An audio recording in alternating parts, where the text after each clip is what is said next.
At the end of every unit, your teacher has the chance to teach a lesson about other lessons and their context to enhance. But what do you suppose our teacher has us do? He skips the lesson and makes us present a digital LEQ. LEQ needs historical evidence, meaning that can corroborate and advance the complex thesis that Dr. John D. Irish would admire. Then we drop this screencast like a signal that is fine. Student creative screencasts for you to like, subscribe and share. We know you had all the John Green and Steve Heimler you can bear. If we have the most views by 10 p.m. Eastern on the 5th day, we earn 500 bonus points, which virtually guarantees an A. Without much more, further or ado, we present, our digital LEQ.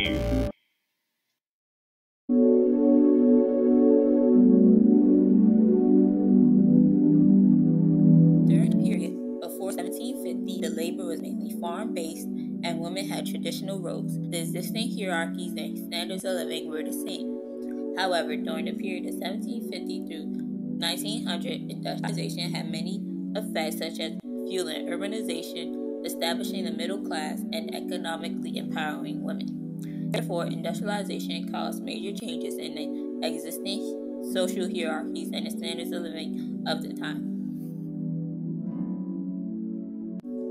Industrialization is the process by which an economy is transformed from primarily agriculture to one based on the manufacturing of goods. Industrialization in the period 1750 to 1900 had major effects socially and economically. The major effects include changes for women, establishing the middle class, and changes in social hierarchies and standards of living. The first evidence is the social class chart, which shows the differences between the low class, middle class, and high class. The low class was the lowest class, which consisted of slaves. There was a large gap between the low class and the middle class, and they were not treated with much respect. Whereas the middle class was able to put their kids all the way through school.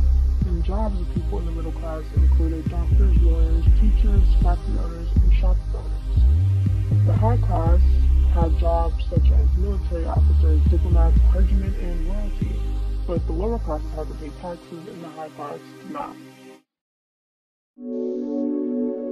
The chart shows the comparisons between each of the social classes and information about their standard of living. As implied in the thesis, industrialization affected each social class differently.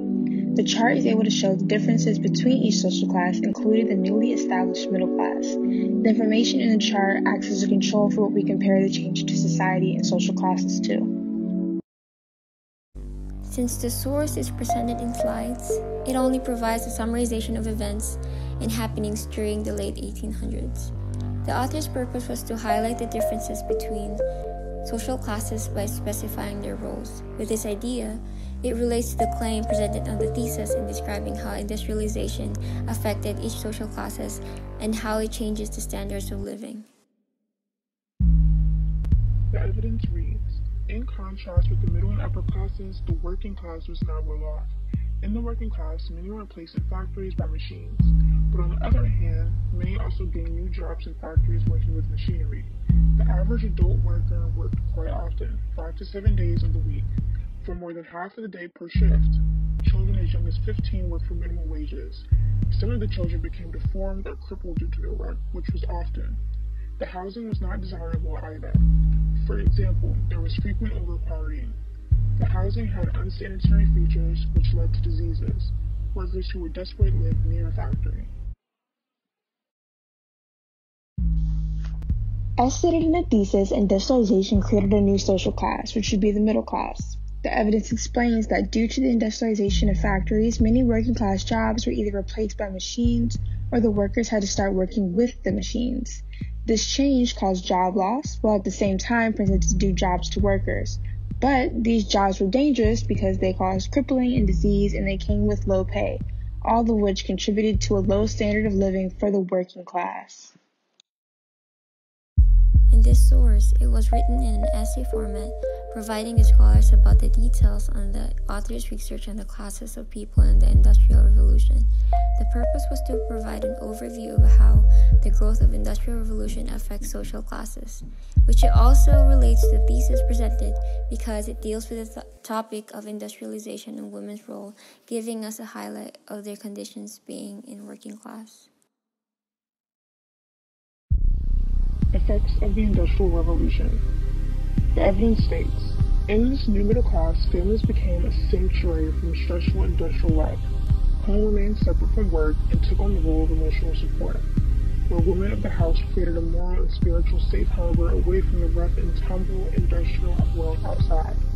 Most middle-class adult women were discouraged from working outside the home. They could afford to send their children to school. As children became more of an economic burden and better health care decreased infant mortality, middle-class women gave birth to fewer children. The evidence provides information that supports the thesis in explaining the expectations of the women given by society.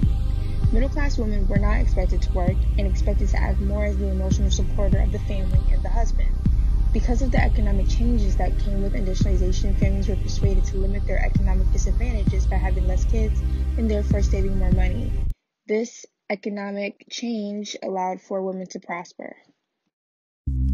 The source provides a detailed and organized information about the effects of the Industrial Revolution. It also shows primary sources in regards with presenting its audience with pictures to describe the factual situation explained in the information. Because of this reliable source, it supports the thesis with enough credibility in providing the evidence about how it caused a shift in different standings of social hierarchies, especially the effects it has on the working class. The early upper class included estate owners, factory owners, and rich nobles. They had a very fine life with servants and maids to do their housework and preparing them food and tea. They usually lived in the countryside where it was very peaceful and they could enjoy life at its fullest. Women usually wore elegant dresses and men wore suits or other fine clothing. As industrialization progressed, as stated in the thesis, the existing hierarchies were not really affected. In the case of the upper class, the lifestyle didn't really change. They were afforded more luxuries allowed to them by the industrialization process. Their fine lifestyle was paid for with money, in which some got more of because of industrialization. During industrialization, their full lives remained intact.